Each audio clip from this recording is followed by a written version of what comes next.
Asthma is a chronic long-term condition that can be managed but not cured. Asthma affects the airways of your lungs.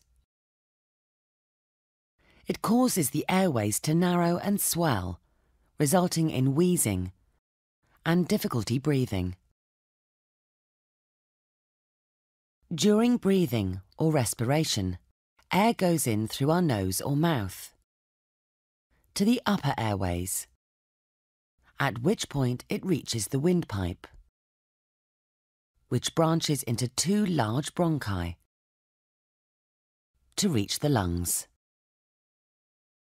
The lungs are protected by the rib cage, which also contains the muscles that control your breathing.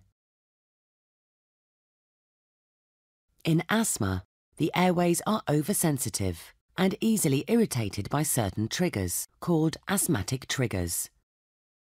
Most people with asthma are described as atopic, meaning they have an allergic type reaction to external triggers, such as house dust mites, pollen, cigarette smoke, animal fur, and chest infections.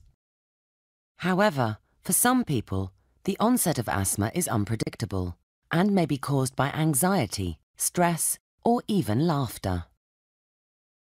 An asthmatic trigger causes the airway walls to swell and the muscles around the airways to contract.